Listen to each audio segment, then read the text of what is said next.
Happy Valentine's Day, Fronto family. This time, I'm going to bring y'all something different.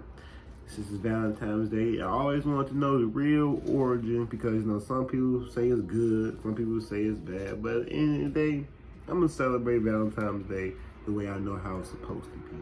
For the bitches. But hell no. But we finna get into it. We finna hit the cart.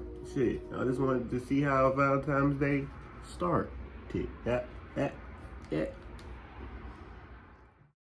For many people, Valentine's Day is all about romance.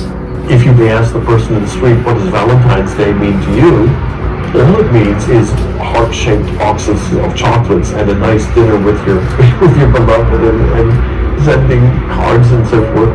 And then if they didn't know about St. Valentine, they probably would realize that he was a priest in the late 3rd century in Rome who was actually martyred for the faith. Very often, legends will develop from real facts. There's that little phrase in J.R.R. Tolkien's Lord of the Rings where he says, history became legend and legend became myth. The legend of St. Valentine is a story that is rooted in fact. There are 3 stories surrounding him, and they all agree on a number of issues.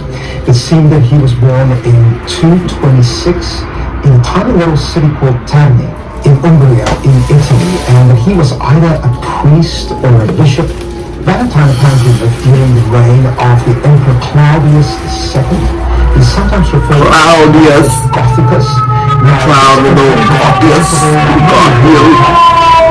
Goddamn Roman names. Successful of immoral behavior. Pedophilia was rife. Sexual promiscuity was rife. And one of the great witnesses of the early church is that they stood up for the value of a godly marriage, where sexuality was channeled into its God-given boundaries and to become a witness of what enduring love could look like. During his reign, Claudius issued an edict that made marriage illegal. There was an invasion. Someone that made marriage illegal. Rome, and they needed a lot of people to go to war. And it seemed that the rule was that once you were married, you were given freedom not to go to war. And Valentine was not only converted, but secretly married them so that they could indeed stay at home. Valentine was arrested and brought to Rome. While he was captive, he presented the gospel to his jailer. Saving the draft dodgers. So the judge said to him, well, if this is war, I want you to prove it. And trying to marry daughters who happen to be blind to what legend says. And what happened is that Valentinus, or Valentine here, laid his hands upon this girl, and she was healed immediately. Another legend says that before he was executed, he left a note for the girl signed, "Your Valentine." Some say this led to the practice of sending Valentines on February 14th, the day he was beheaded.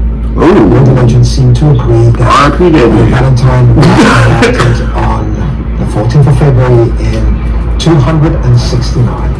Therefore, that was the day associated with him when the church would celebrate and thank God for his life. So Valentine's Day didn't start out as a romantic holiday. We need to recognize that this day, the 14th of February, was already connected with Valentine from the 4th century, already from that time onward. And right from the beginning, this celebration had more to do than just a celebration of romantic love. And the church's commitment to Valentine to honor this example of Christian marriage and sacrifice and martyrdom and the healing of other people and the spread of the gospel was from the beginning a commitment to what Christian marriage could be like in our world and the message that it brings to a broken world. Valentine's Day represents more than flowers and candy. It's about what's in our hearts and the heart of Christ.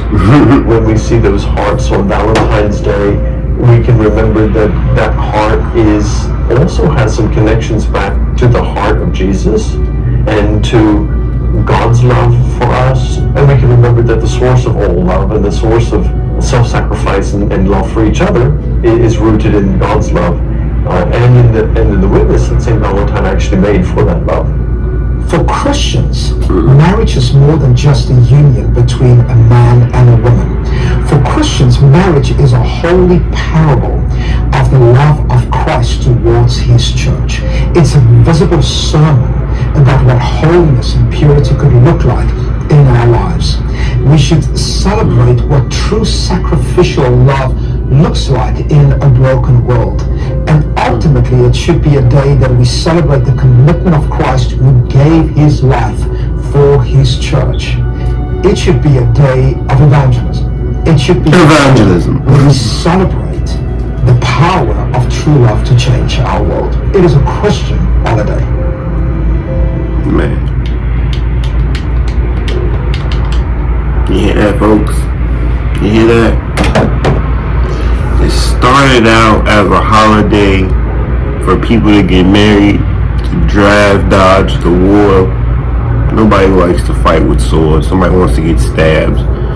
Turned into this amazing, beautiful concept of grand gestures and magical miracle moments and movie-like scenes, you know. And I hope y'all have a good Valentine's Day. I hope y'all got one. If y'all don't, they always say love yourself, but sometimes, man, go out on a whim today, man. Shit, talk to a girl today. Talk to that man that you started to look at. Do something today, man. Somebody's gonna be nice to you. I mean, it's Valentine's Day. Love y'all.